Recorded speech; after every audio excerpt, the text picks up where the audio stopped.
তো আমি সাধারণত ধর্মজড়িত মুভিগুলো নিয়ে কথা বলতে চাই না, কারণ এতে বিতর্ক বাড়তে পারে। বাট কালকি মুভিটা দেখার পর থেকে আপনাদের সঙ্গে শেয়ার করার জন্য আমি যেন মরিয়া হয়ে উঠেছি, ছটফট করছি। হট এ মুভি ম্যান। একে বলে ট্যালেন্ট। ইতিহাসকে যে এতটা রিয়েলিস্টিক বা যুগ উপযোগী করে ফুটে তোলা যায় তা এই মুভিটা না দেখলে বুঝতে পারবেন না। মুভিতে কাজ করা প্রত্যেকটা ব্যক্তি প্রশংসার হকদার, বিশেষ করে মুভি ডিরেক্টর এবং তার পুরো টিম। 3 ঘন্টার মুভি ছোট ছোট ডিটেলস গুলো এত সুন্দর করে তুলে ধরেছে যা বলার মতো না। মুভির কাহিনী হিন্দু ধর্মগ্রন্থ মহাভারত থেকে ইন্সপায়ার। কুরুক্ষেত্র যুদ্ধের পর কি কি হতে পারে তার একটা ফিকশনাল রূপ দিয়ে যেভাবে মুভিটাকে প্রেজেন্ট করা হয়েছে, তাতে এই মুভিটা এবছরের সেরা মুভির মাঝে তালিকাভুক্ত হবে, এতে কোনো সন্দেহ নেই। আমার তো মনে হয় অলরেডি 1000 কোটি পার করে ফেলেছে। তো যে বাজেটে মুভিটা বানানো হয়েছে, মুভিটা দেখার পর মনে হয় যে বাজেটটা একদম ঠিকঠাক আছে, কারণ ভিতরে এত ধামাকা দেওয়া হয়েছে। আমি স্টেপ বাই স্টেপ আপনাদের বোঝানোর চেষ্টা করছি, কারণ অনেক সময় নিয়ে অনেক ঘাটাঘাটি রিসার্চ করে তারপরে এই ভিডিওটা বানাচ্ছি। আপনারা অনেক দিন ধরে অপেক্ষা করছেন, তার জন্য খুবই দুঃখিত।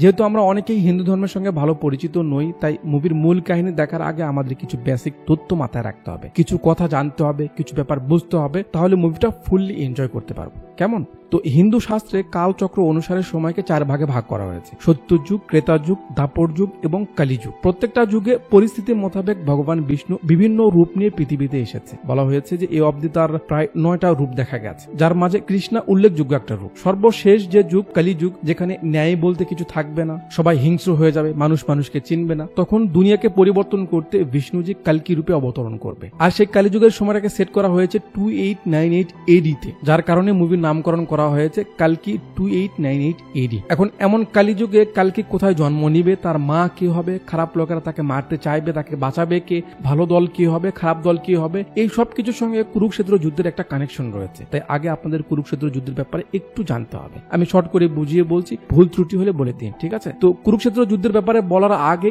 এডি আর বিসির ব্যাপারে একটু জেনে নিন। কুরুক্ষেত্র যুদ্ধ সংঘটিত হয়েছিল 3102 BC তে। বিসি মিন্স বিফোর ক্রাইস্ট, মানে যীশু খ্রিস্ট হলো মিডল পয়েন্ট। তার জন্মের আগের সময়কে নির্ধারণ করার ক্ষেত্রে বিসি ব্যবহার করা হয়। আর এডি অ্যানো ডমিনি, এটি একটি ল্যাটিন ভাষা যার মানে হলো in the year of Lord, মানে যীশু খ্রিস্টের জন্মের পরের সময়টাকে নির্ধারণ করার সময় এডি বলা হয়। তো 3102 BC তে হস্তিনাপুরের রাজ সিংহাসনের অধিকার নিয়ে কুরু বংশের জেনারেশনের মাঝে এই যুদ্ধ সংঘটিত হয়েছিল। যুদ্ধের মূল স্লোগান ছিল ধর্মের জয়, অধর্মের বিনাশ। কুরু বংশের শান্তনু থেকে আমি হিসাবটা ধরছি, শান্তনু থেকে যে সন্তানরা ছিল তাদের মাঝে বিচিত্র বীরিয়া একজন, তার যে সন্তানরা ছিল তাদের মাঝে 2 জন ছিল প্রসিদ্ধ, ধৃতরাষ্ট্র এবং পাণ্ডু। ধৃতরাষ্ট্র বড় হওয়ার সত্ত্বেও তাকে রাজত্ব দেওয়া হয়নি, কারণ সে জন্মন্ধ ছিল। তার বদলে পাণ্ডুকে রাজা বানানো হয়। পাণ্ডুর 2টা বউ ছিল, 2 বউয়ের থেকে ছিল 5টা সন্তান, যাদেরকে 5 পাণ্ডব বলা হয়। তাদের মাঝে অর্জুন খুব উল্লেখযোগ্য। অর্জুনের মা কুন্তী দেবীর বিয়ের আগে সূর্য দেবতার আশীর্বাদে একটা সন্তান হয়, যার নাম হলো কর্ণ। দেবতাদের পঞ্চেন্দ্রিয় অত্যন্ত শক্তিশালী হয়, তারা সঙ্গম ব্যতীতই সন্তান উৎপন্ন করতে সক্ষম হয়। তো বিয়ের আগে সন্তান যেহেতু সমাজ মানবে না, তাই কুন্তী দেবী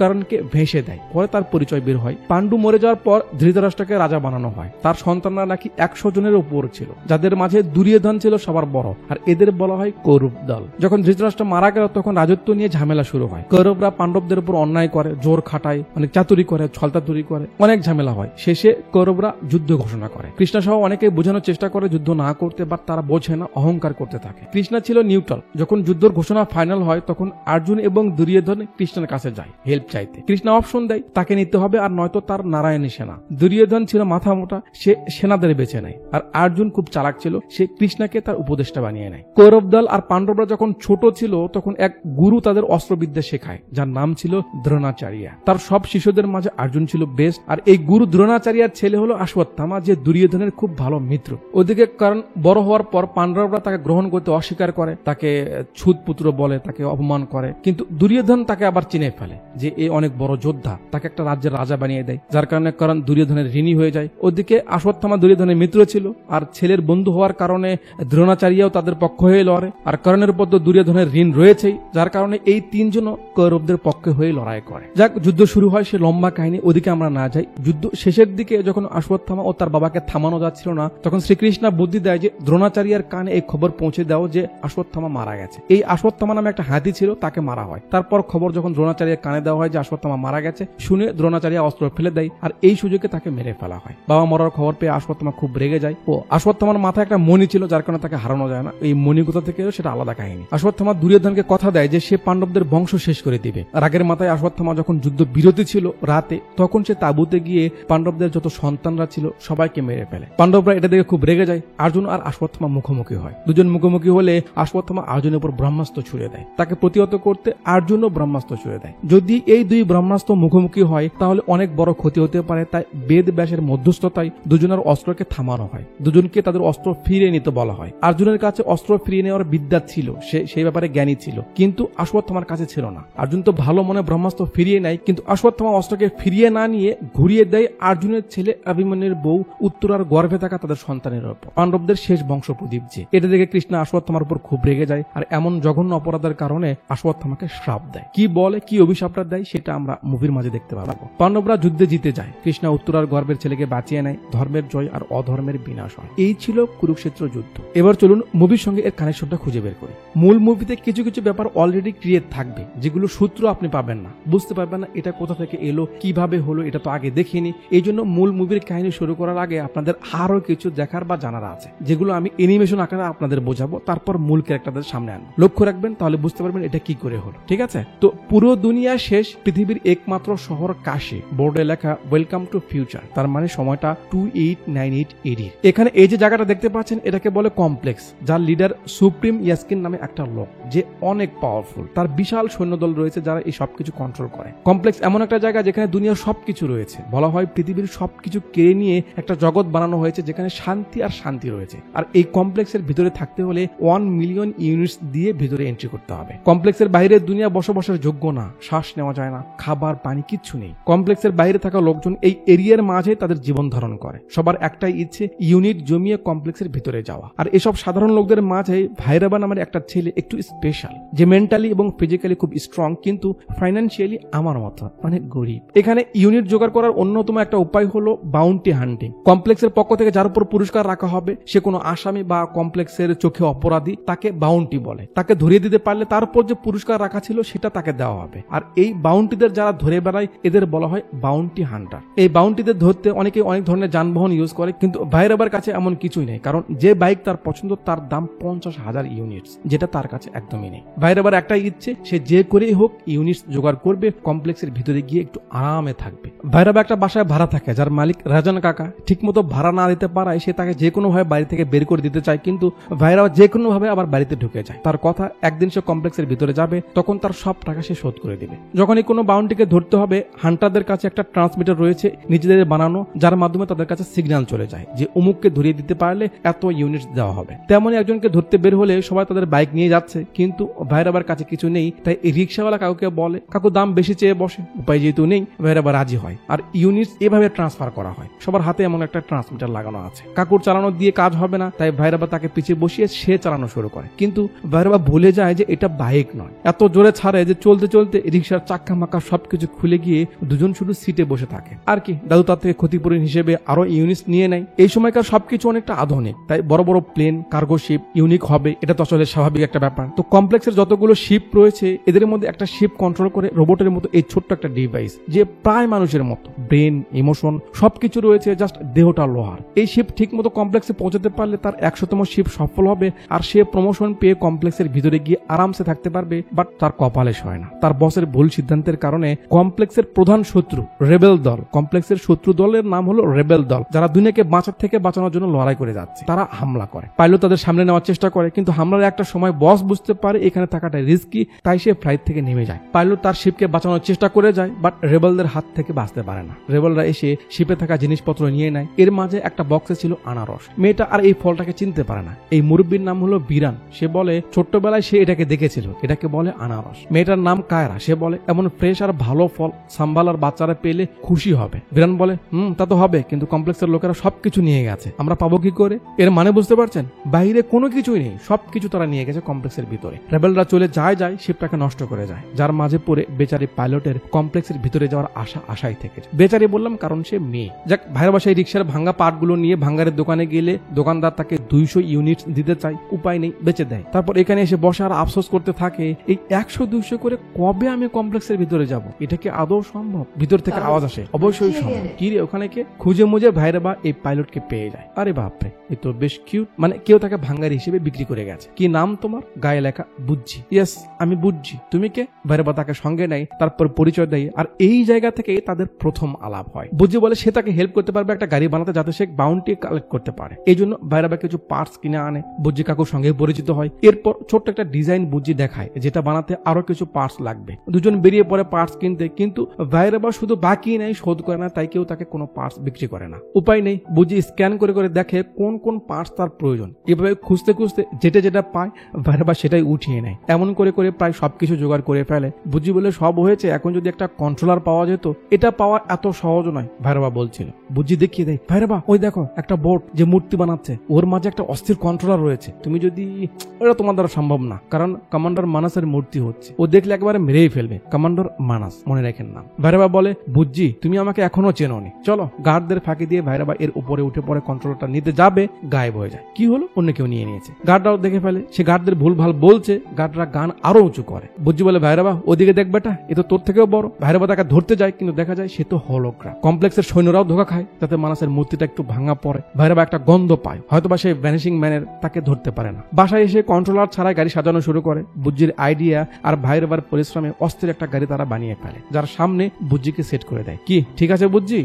একদম ঠিক আছে বস, তুমি তাহলে একটু ঘুমাও, কালকে থেকে আমরা মাঠে নামবো। ঠিক আছে। ভাই গিয়ে শুয়ে পড়ে। বুজ্জি কি করে? সেখান থেকে পালিয়ে যায়। মানে তার চলার জন্য একটা বডির দরকার ছিল, এই জন্য সে ভাইরাবাকে গাড়ি বানানোর প্ল্যান বলেছে, তার সঙ্গে কাজ করতে নয়। বুজ্জি কমপ্লেক্সের গেটে আসে, মেশিন তাকে স্ক্যান করে, বাট কমপ্লেক্সের সঙ্গে তার কোনো লিঙ্ক নেই, তাই গার্ডরা তাকে ঘিরে নেয়। বুজ্জি বলে সে কার্গো শিপের ক্যাপ্টেন ছিল, রেবেলদের অ্যাটাকে ছিন্ন হয়েছে, গার্ডরা তাকে ভিতরে যেতে দেয় না। এতদিন সে কমপ্লেক্সের হয়েই কাজ করেছে, এরা আর সেটা মানতে চাইছে না, বলে স্ক্যান করে দেখাও। বুজ্জি বলে, আরে অ্যাটাকের কারণে আমার কানেকশন ডিসকানেক্ট হয়ে গেছে, তোরা বুঝতে পারছিস না কেন? এরা গান তাক করে, যাও ফিরে যাও, তোমাকে আর ঢুকতে দেওয়া হবে না। বুজ্জি যাবে না। এর মাঝে কি যে হয়, সে পেছন দিকে যেতে থাকে। বুজ্জি কিছু বুঝতে পারছে না। একটু পর দেখে ভাইরাবা তাকে টেনে আনলো, মানে সে তার মাঝে একটা ডিভাইস লাগিয়েছে, যা দিয়ে সেই গাড়িটাকে কন্ট্রোল করতে পারবে। কি বুজ্জি, মাস্টারকে বলে পালাতে চাইছো? বুজ্জি বলে, জীবনেও না, তুই আমার মাস্টার না, আর না আমি তোর সার্ভেন্ট। ওকে। সে যেতে চায়, ভাইরাবা তাকে যেতে দেয় না। এর মাঝে খবর আসে, ভ্যানিশিং ম্যানকে ধরিয়ে দিতে পারলে 50,000 ইউনিট দেওয়া হবে। বুজ্জিকে নিয়ে রওনা দেয়, কিন্তু পথের মাঝে বুজ্জি আবারও ভাইরাবাকে বের করে দেয়, কারণ সে তাকে তার চাকর মনে করছে। ভাইরাবা অনেক দৌড়ঝাঁপ করে বুজ্জিকে বুঝায় সে ছাড়া তাকে কেউ হেল্প করতে পারবে না, কারণ সে কমপ্লেক্সের ভিতরে যেতে চায়। বুজ্জি দেখে উপায় নেই, তখন গিয়ে ভাইরাবাকে মেনে নেয়। ভ্যানিশিং ম্যানের পিছু করে, আরো অনেকেই পিছু নিয়েছে, বাট সবাইকে পিছু ফেলে বুজ্জি আগে যায়। একটা গাড়ির সঙ্গে লেগে ভ্যানিশিং ম্যান পড়ে যায়। বুজ্জি বলে, এটাই আসল, ধরো ভাইরাবা। ভাইরাবা ট্রাই করে, কিন্তু ধরতে পারে না, সে সেখান থেকে পালিয়ে যায়। এবারও ভাইরাবা সেই গন্ধটা পায়। বুজ্জি অন্য রাস্তা নেই। কি হলো, এই দিকে কই যাচ্ছ? বুজ্জি বলে, যখন আমি পার্টস পাতি সার্চ করছিলাম, ওখানে সবসময় একটা পড়ে থাকা কারখানাতে এই কেমিক্যালের গন্ধ পেয়েছিলাম, যেমনটা তুমি বলছো। ওখানে সব ময়লা কেমিক্যাল ফেলানো হয়, আমি শিওর এটা ওই ভ্যানিশিং ম্যানের থাকার জায়গা। সেই কারখানাতে আসে। ভাইরাবা ভিতরে এসে ডাকতে থাকে, সে কয়েকটা হয়ে সামনে আসে। মারামারি চলে, ভাইরাবা মার খায়, সে বুঝতে পারছে না কোনটা আসল। পরে যখন হাত তার নাকের সামন দিয়ে যাচ্ছিল, গন্ধ লাগে, আর ভাইরাবা ধরে ফেলে। আরে এটা তো ছোট বাচ্চা। পিচ্চি বলে, তুমি কি করে বুঝলে? ভাইরাবা বলে, গন্ধ ছোট গন্ধ, তোর হাতের গন্ধ। তাকে ছাড়ানোর জন্য আরেক পিচ্চি এসে ভাইরাবাকে মারে। ছাড়ো ওকে, ছাড়ো বলছি। বুজ্জি বলে, ভাইরাবা কি হচ্ছে, চল ধরে নিয়ে যা, 50,000 ইউনিট ব্রো। পিচ্চি বলে, আমার ভাই শুধু আমাকে বাঁচাতে সব করেছিল, প্লিজ ওকে ছেড়ে দাও। ভাইরাবা পিচ্চির থেকে সেই হলোগ্রাফির পাথরটা নিয়ে তাকে ছেড়ে দেয়। বাসায় এসে বুজ্জি বলে,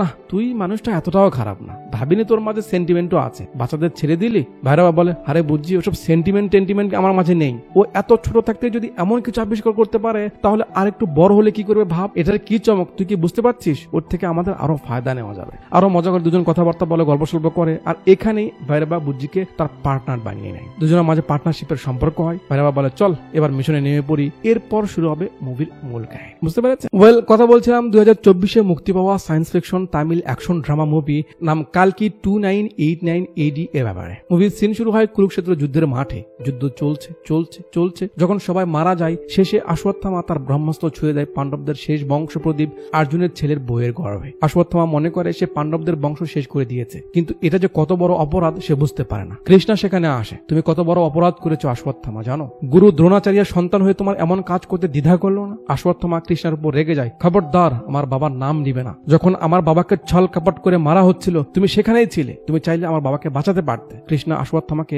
একটা চটকানা মারে। চটকানা মটকানা খেয়ে যেন অশ্বত্থামার হুঁশ ফিরে আসে। কৃষ্ণা বলে, দ্রোণাচার্য তার কর্মের ফল পেয়েছে, কিন্তু তুমি যা করেছো এর থেকে জঘন্য অপরাধ আর কি হতে পারে বলো? অশ্বত্থামা বলে, তো চালাও তোমার চক্র, আমায় মেরে দাও। কৃষ্ণা বলে, না, মৃত্যু তোমার শাস্তি নয়, মুক্তি। তুমি মুক্তি চাইবে কিন্তু পাবে না। সময়ের সঙ্গে সঙ্গে আমরা সবাই মারা যাব, কিন্তু তুমি বেঁচে থাকবে। মরার জন্য তুমি প্রার্থনা করবে, কিন্তু তোমার মৃত্যু হবে না। সব রোগ তোমার শরীরে বাসা বাঁধবে, কিন্তু তুমি মরবে না। অশ্বত্থামা বলে, এর কি তাহলে কোনো প্রায়শ্চিত্ত নেই স্বামী? কৃষ্ণা বলে, কলিযুগ আসছে যেখানে মানুষ বেঁচে থাকাকে অভিশাপ মনে করবে, চারিদিকে অন্ধকার ছেয়ে যাবে, মানুষ মানুষকে খাবে। তখন আমি কালী অবতারে আবার দুনিয়াতে আসবো। যে তুমি আমাকে এখন মারতে চাইছিলে, সেই তুমি আমাকে সবার কাছ থেকে বাঁচাবে, তুমি আমার মাতৃগর্ভ রক্ষা করবে। অশ্বত্থামা বলে, কি আমি? তুমি। যখন হাওয়ার মাঝেও বিষ ছড়িয়ে যাবে, গঙ্গার জল শুকিয়ে যাবে, তোমার এই মণি নিজে তোমার কাছে খুঁজে আসবে, তখন মনে করবে আমি আসছি, এটাই তোমার উপর আমার অভিশাপ। বলে কৃষ্ণা অশ্বত্থামার মাথার মণি ছিনিয়ে নেয়। আর এখান থেকেই শুরু হয় কলিযুগের দিকে সময়ের অগ্রযাত্রা। কিভাবে সময়ের সঙ্গে সঙ্গে মানুষ অমানুষ হতে থাকে, কিভাবে যুগ পরিবর্তন হতে থাকে, কিভাবে যুগের পর যুগ মানুষের উপর অত্যাচার জোর খাটাতে থাকে, কিভাবে অন্যায় বাড়তে থাকে, তা আস্তে আস্তে এমন অ্যানিমেশনের মাধ্যমে খুব সুন্দর করে আমাদের বোঝানো হয়। এভাবে যুগ পরিবর্তন হয়, আর শেষে একটা লোক পুরো দুনিয়া ধ্বংস করে এমন একটা কমপ্লেক্স বানায় যার মাঝে দুনিয়ার সবকিছু রয়েছে, যেখানে সে ভগবান। এই সবকিছু অশ্বত্থামা নিজের চোখের সামনে ঘটতে দেখলো, কিন্তু সে কিছু করেনি, কারণ তার সময় আসেনি, হয়তো আর সহ্য করতে পারছিল না, তাই নিজেকে এই মন্দিরের মাঝে বন্দী করে নেয়। আর এখান থেকে সিন সোজা চলে আসে কুরুক্ষেত্র যুদ্ধের 6000 বছর পরে কাশীতে। পুরো দুনিয়ায় শেষ, নদী নালা খাল বিল সবকিছু শুকিয়ে চৌচির হয়ে গেছে। তার মাঝে ক্যামেরা একটা শিপকে ফোকাস করে, যেখানে বেশ কিছু লোক রয়েছে যারা বিভিন্ন শহর থেকে কাশীর দিকে যাচ্ছে, কারণ কাশী একমাত্র শহর বাকি রয়েছে। একটা লোকের মেয়ে অসুস্থ, তার পানির দরকার, কিন্তু কেউ তাকে পানি দেয় না। সবাইকে জিজ্ঞেস করে, কেউ দেয় না। এক মুরব্বী বোতল এগিয়ে দেয়। এন্ট্রি হয় মুভির ছোট্ট একটা ক্যারেক্টার রাজেন্দ্র প্রসাদ স্যার, অর্থাৎ রুমির। এই পিচি বলে, কে তুমি জানো না এখানে কেউ ফ্রিতে এক ফোঁটা পানিও দেয় না, আর তুমি পুরো বোতল দিয়ে দিলে? রুমি বলে, না তো, আমাদের ওখানে তো কেউ এমন করে না, তাই জানি না। আচ্ছা, তোমাদের ব্যাপারে বলো, তোমরা কি ভাই বোন? পিচে রেগে যায়, বোন মানে তুমি কি চোখে দেখো না আমি ছেলে? দাদু হেসে বলে, আচ্ছা ঠিক আছে ছেলে, বলো তোমরা কাশী কেন যাচ্ছ? এই পিচি বলে, আর কোথাও কি যেতে পারি বলুন? ড্রাইভার চিল্লায় ওঠে, ওই দেখো আমরা কাশী এসে গেছি। সবাই খুব আগ্রহ নিয়ে দেখতে থাকে। পিচ্চি বলে, ওয়াও, দুনিয়ার শেষ শহর। দাদু বলে, দুনিয়ার প্রথম শহর। মানে পুরো পৃথিবীতে এই কাশী একমাত্র বসবাসের মতো জায়গা বাকি রয়েছে, বাকি সব শহর ধ্বংস করে দেওয়া হয়েছে। গাড়ি শহরের ভিতরে ঢুকলে পিচ্চি দেখে এখানেও তো তেমনই চলছে যেমনটা বাইরে চলে। জোর যার মুল্লুকদার, কে গোলাম কে মালিক বোঝার উপায় নেই, সবাই যেন মনসত্ত্বহীন হয়ে গেছে। আর এই সবকিছুর মাঝে মূল ফোকাস হলো কমপ্লেক্স। পিচ্চি বলে, শুনেছি ওখানে নাকি দুনিয়ার সব থেকে সুন্দর জায়গা রয়েছে, সব আরামের জিনিস সেখানে রয়েছে, এর মালিককে? দাদু বলে, দুনিয়ার সব শান্তি তো সেখানে থাকবেই, কারণ দুনিয়া থেকে সবকিছু কেড়ে নিয়ে গেছে। আর এর মালিক 200 বছরের এক রাক্ষস, সুপ্রিম ইয়াস্কিন। এই যে লগোটা দেখতে পাচ্ছেন, এটাই হলো কমপ্লেক্সের চিহ্ন। কমপ্লেক্সের বাইরে এখানে আরেকটা ক্যারেক্টারের এন্ট্রি হয়। 6000 বছর জায়েদ খানকে দুবাইয়ের মরুভূমিতে রাখলে সে শুকিয়ে যেমন কাকলাস মানে রক্তচোষা হয়ে যাবে, এর একটা দল রয়েছে যাদের মাধ্যমে এ জোর জবরদস্তি করে ইউনিট জমা করছে কমপ্লেক্সের ভিতরে যেতে। তার লোক একজনকে ধরে এনেছে, তার কাছে এই মূর্তিটা ছিল। কাকলাস বলে, হিরে বুড়ো, কাশীতে ভগবানের নাম নেওয়া অপরাধ, জানিস না? এটা যদি কমপ্লেক্সের লোক জানতে পারে তোর কি হবে বুঝতে পারছিস? লোকটা বলে সে এই মূর্তির ব্যাপারে কিছু জানে না, তার দাদা মরার আগে তাকে এটা দিয়েছিল। সে শুধু জানে এই মূর্তির লোকটাই নাকি কাশীর রক্ষক হবে। তার মানে বুঝতে পারছেন সময়টা কেমন, যে সময় মানুষ সৃষ্টিকর্তাকে চিনবে না বা তার নাম নেওয়াও যাবে না। কথা বলছিল, কাকলাস বলে, বয়স মাল এসেছে, মানে ওই যে গাড়িটা এলো। সবাই গাড়ি থেকে নামে। কাকলাস মেয়েদের আলাদা করতে বলে, তারপর তাদের কি যেন চেক করে, সবাই নেগেটিভ আসে। শেষে ওই যে অসুস্থ মেয়েটা ছিল সে পজিটিভ আসে, তাই তাকে ধরে নেয়। বাবা বাধা দিতে গেলে কাকলাস বলে, আবে তোর মেয়ে কমপ্লেক্সের অনেক কাজে আসবে, ফার্টাইল বাচ্চাদের জন্য 10,000 ইউনিটস দেয়। বুঝতে পারেননি তো, পরে বুঝতে পারবেন। এই পিচি বলে, ভাই আমি যদি মেয়ে এনে দিই তাহলে আমায় কত দিবে? কাকলাস বলে, কই সে? ওই তো না, সে সেখানে নেই, মানে মূলত মেয়েই পালিয়েছে। দাদু তাকে ধরে নেয়। তারপর একটা গোপন জায়গায় এসে বলে, বেরিয়ে এসে সবাই। চেপা চাপা থেকে কিছু ছেলে পেলে বের হয়ে আসে অস্ত্র হাতে। দাদু বুকে হাত রেখে বলে, ওয়ালটন আমাদের পণ্য, মানে কালকে নিয়ে। সবাই তাই বলে, কালকের জন্য, মানে এটা তাদের স্লোগান। ভাই সাহেব বলে, রুমি তুমি এখানে কেন? সাম্বালায় সবাই তোমার অপেক্ষা করছে। মারিয়াম কত চিন্তা করছে জানো তুমি? দাঁড়াও আমি তাদের জানাই। বলে সে একটা ডিভাইস বের করে, যার মাধ্যমে কিছু লোক আমাদের সামনে আসে। এরা কারা বিস্তারিত এন্ট্রি পরে করাচ্ছি, এখন জাস্ট মাথায় রাখুন যে এরা সাম্বালাবাসী বা কমপ্লেক্সের একমাত্র শত্রুপক্ষ, যাদের রেবেল বলে। এই কাকুর নাম বিরান, রেবেল সৈন্যদের হেড, আর এই আন্টির নাম মারিয়াম, সাম্বালাবাসীর হেড। মারিয়াম বলে, রুমি তুমি ফিরে এসো, বাচ্চাদের গল্পকে শোনাবে। রুমি বলে, মারিয়াম যেমন পুরাণে রাখা রয়েছে, গ্রহ সেটাই বলছে। 6000 বছর পর দিশা এমনই ইশারা করছে, আর আমার মনও বলছে খুব তাড়াতাড়ি আমরা তার দেখা পেতে চলেছি। আমার বলা সব গল্প সত্য হতে চলেছে, তুমি বাচ্চাদের বলে দিও। মানে এরাই একমাত্র গোত্র যারা ধর্ম মানে। পুরাণে কালকের জন্মের ব্যাপারে বলা হয়েছে এরা সেই মাকেই খুঁজতেছে যার গর্ভে বিষ্ণুজি রয়েছে। দাদু ইশারা করলে একজনকে বের করা হয়। এন্ট্রি হয় মুভির ছোট্ট একটা ক্যারেক্টার মৃণাল ঠাকুর অর্থাৎ দিব্যার। অনেক খুঁজে তারা তাকে পেয়েছে, কারণ এই সময় প্রেগনেন্ট মেয়েকে সহজে দেখা যায় না। দাদু একটা পোটলার ভিতর থেকে কি যেন বের করে। দিব্যা জিজ্ঞেস করে কি এটা বাবা? দাদু বলে বেটি, শাম্বালার সবাই মানে যে শেষ সময় ভগবান বিষ্ণু আবার জন্ম নিবে। এটা একটা শিবমণি যেটা তার মায়ের আশেপাশে রাখতেই জ্বলে উঠবে। যদি এমনটা হয় তাহলে তুমি সেই মা যে ভগবানকে পেরে ধরেছ। বলে দাদু সেই মনিটা আশপাশ দিয়ে নিয়ে বেড়ায়, কিন্তু সেটা জ্বলে ওঠে না। দিব্যার মন খারাপ হয়। দাদু বুঝায় বেটি, এই যুগে গর্ভবতী হওয়াটা একটা ওভারদান, তুমি ভাগ্যবতী, মন খারাপ করো না। বীরেন রেগে যায় যে তারা শুধু শুধু কোনো কাহিনীর পিছে ছুটে বেড়াচ্ছে, এমন কেউ আসবে না তাদের বাঁচাতে, আর না ওই মনি কখনো জ্বলে উঠবে। মারিয়াম বুঝাই বীরান শান্ত হও। এর মাঝে কমপ্লেক্সের সৈন্যরা তাদের উপর হামলা করে দেয়। এখানে থাকা নিরাপদ নয়, তাই সবাই পালানোর চেষ্টা করতে গিয়ে পিচ্ছি এখানে পড়ে যায়, আর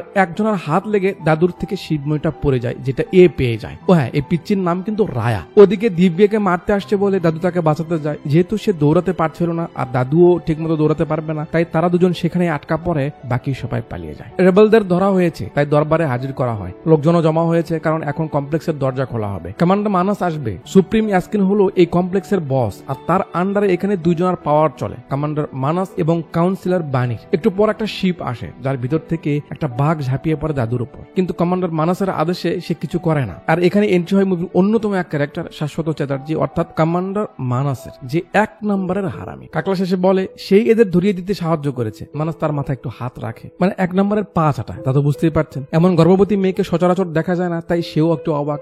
একে ল্যাবে নিয়ে যাও, বাচ্চা ফেলে দিয়ে একে আবার ইউজ করো। দাদু না করে। মানাস বলে ঠিক আছে, ওকে ছেড়ে দিব। তাহলে বলো শাম্বালা কোথায়? মানে শাম্বালার ব্যাপারে সে জানে, কিন্তু সেটা কোথায় তা কেউ জানে না শাম্বালার লোকজন ছাড়া। কাকলাস এই ডিভাইসটা পেয়েছিল, সেটা সে শো করে। মানাস মারিয়ামকে আগে থেকেই চিনতো, তাই তাকে দেখেই বলে ও মারিয়াম, আজ তো তোমায় দেখতে একদম কিলার লাগে, তুমি না এসে এই বুড়োকে পাঠিয়েছো কেন? আর তোমরা রেবেলরা এসব কার জন্য করছো বলো তো? বলে সে তার খাওয়া সেফটা এখানে ফেলে দেয়। লোকজন সেটা নিয়ে কারাকারি শুরু করে। মানাস বলে এসব কুত্তাদের জন্য এমন করছো যারা একটা ঝুটা সেফ খেতে মারামারি করছে। মারিয়াম বলে মানুষের এমন দুরবস্থার জন্য তোমরাই দায়ী, তোদের হাত থেকে তাদের বাঁচাতে এই লড়াই করছি, কালকের জন্য লড়াই করছি। মানাস দিব্যার বাচ্চাকে মারতে চায়। দাদু বলে দেখো আমাদের সঙ্গে এই মেয়ের কোনো সম্পর্ক নেই, তাকে ছেড়ে দাও। মানাস তাদের ঠিকানা জানতে চায়। দাদু বলে না, চুপ করে আছে। একটু পর দিব্যা বলে ওঠে না, কিছু বলবেন না বাবা, আমি জানি না আপনারা কে বা কি করছেন, কিন্তু এটা তো বুঝতে পারছি এদের বিরুদ্ধে আওয়াজ ওঠানোর একমাত্র হিম্মত আপনাদেরই রয়েছে। আপনি যদি ওকে ঠিকানা বলেও দেন তারপরে ও আমায় ছাড়বে না। মানাস তাকে মেরে দেয়। আরে পাপ্পি কি করলি এটা?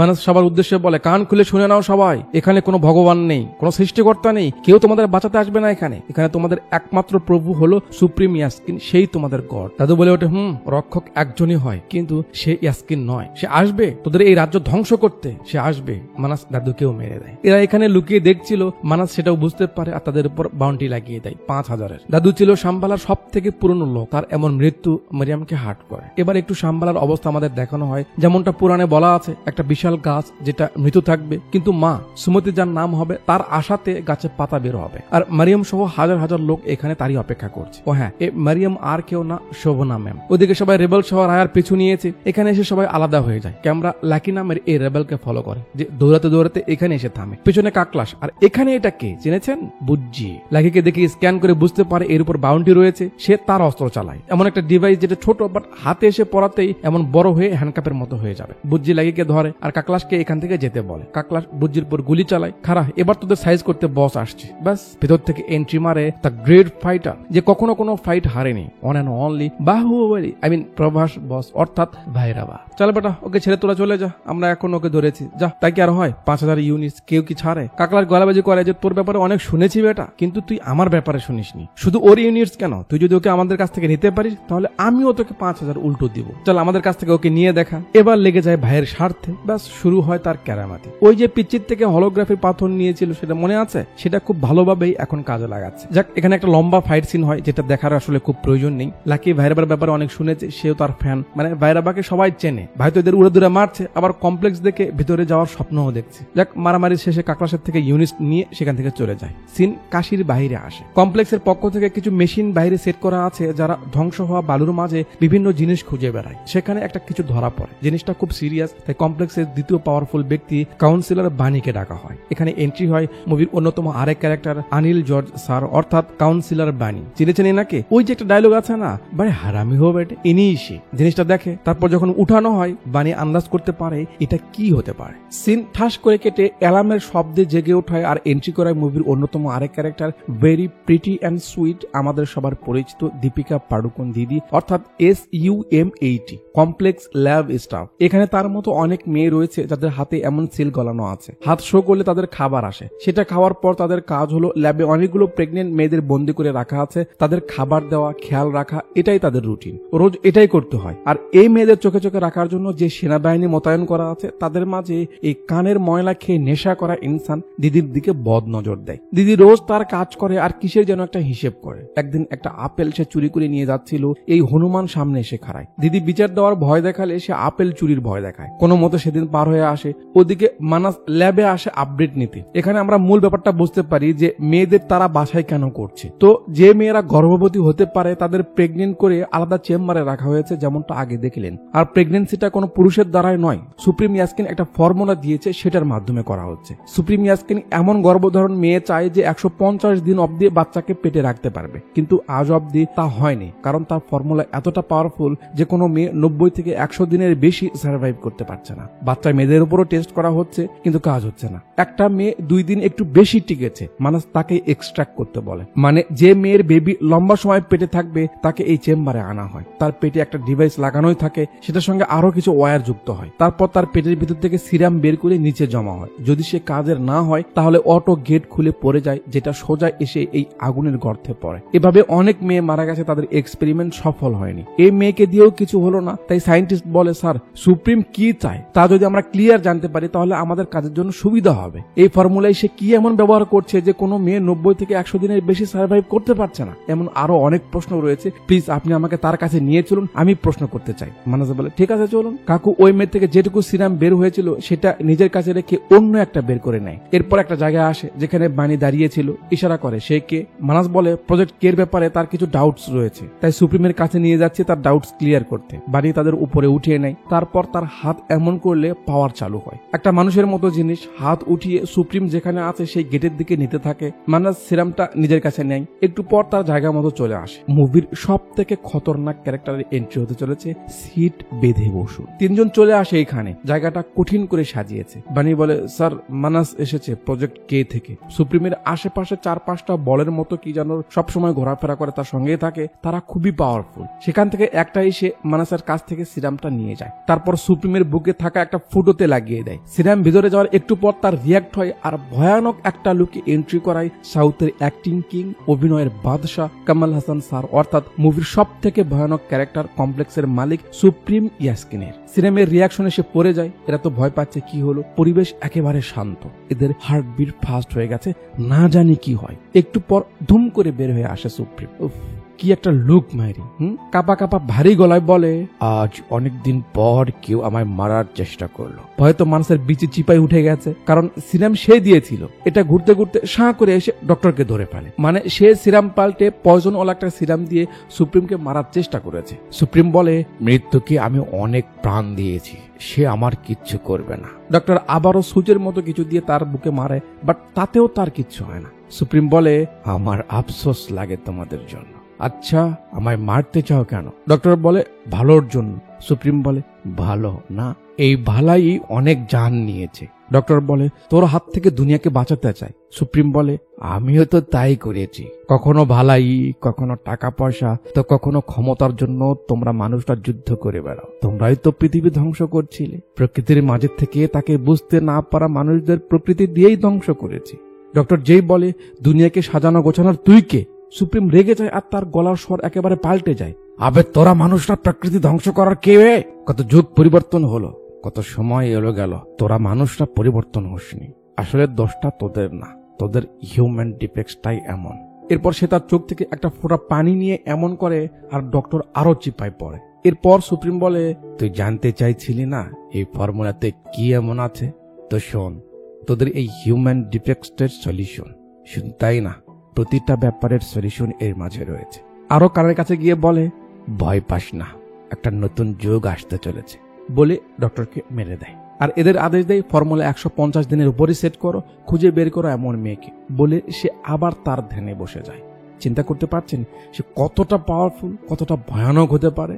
সিন দিদির কাছে আসে। M18 তার ক্যাবিনে ফিরে সবাই চলে গেলে যখন সে কাপড়টা উঠায় আমরা দেখি এখানে তো লঙ্কা কাণ্ড ঘটে গেছে। এই দিদির নাম লিলি, তার কলিগ, সেও দেখে ফেলে, খুব অবাক। হাই হাই, এটা কি করেছো তুমি? প্রতিবার টেস্ট করার সময় তো নেগেটিভ এসেছে, তারপরেও এটা। দিদি বলে সে কিচ্ছু জানে না, হুট করেই সে বুঝতে পারে তার মাঝে পরিবর্তন আসছে। যখন সে কনফার্ম হয় সে প্রেগনেন্ট হয়েছে, ব্যাপারটা হাইড করে। লিলি বলে চলো বসকে বলে দিই, যদি তারা নিজের থেকে জানতে পারে তোমাকেও মেরে ফেলবে। এইটি দিদি তাকে থামায়। সে তার কাহিনী বলে যে জন্মের পর থেকে আমি মাকে দেখিনি, বাবা আমায় কমপ্লেক্সের কাছে বিক্রি করে গেছে, আমি চাই আমার এই বাচ্চাটা বড় হোক, আমি লড়াই করতে চাই। দিদি বলে তুমি কি পাগল হয়ে গেছো? এটা তুমি কি করে লুকাবে? আর তাছাড়া তোমার পেটে যে রয়েছে সে ন্যাচারাল কোনো কিছু নয়, ওইটা একটা এক্সপেরিমেন্ট। আচ্ছা বয়স কত? দিদি বলে 5 মাস, তার মানে 150 দিন, যেটা সুপ্রিম ইয়াসকিন চাইতেছিল। লিলি বলে দেখো তুমি যদি সামনে আসো তাহলে কমপ্লেক্সে রানী হয়ে থাকতে পারবে। দিদির কথা, সে বাচ্চাকে বাঁচাতে চায়। লিলি কিছু বলে না। সিন ভাইরাবার কাছে আসে। লাকি ভাইরাবাকে এসব ছেড়ে দিয়ে রেবেলদের হয়ে লড়াই করার জন্য কনভিন্স করার চেষ্টা করছে।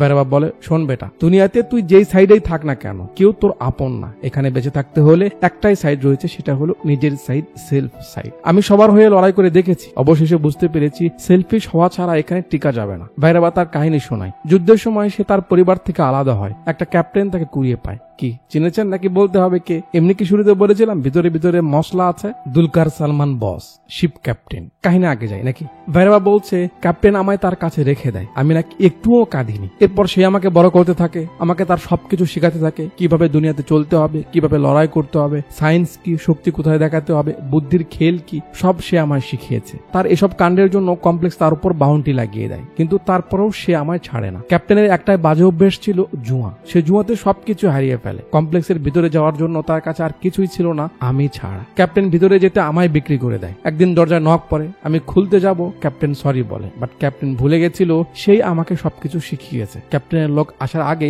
আমি ক্যাপ্টেনকে ধরিয়ে দিই কমপ্লেক্সের কাছে, কারণ আমার কাছে উপায় ছিল না। সেদিন ধরা পড়েও ক্যাপ্টেন আমায় বলেছিল এটাই রাইট, এখানে এমন করেই বাঁচতে হবে। তার আমার উপর একটুও রাগ হয়নি, বাবার মতো মানুষটারে আমি ধরিয়ে দিয়েছি। তার মানে বুঝতে পারছো, এখানে চলতে হলে নিজের সাইড নিয়ে লড়তে হবে। এই ছিল ভাইরাবার কাহিনী। শুনে লাকি কান্না করছে।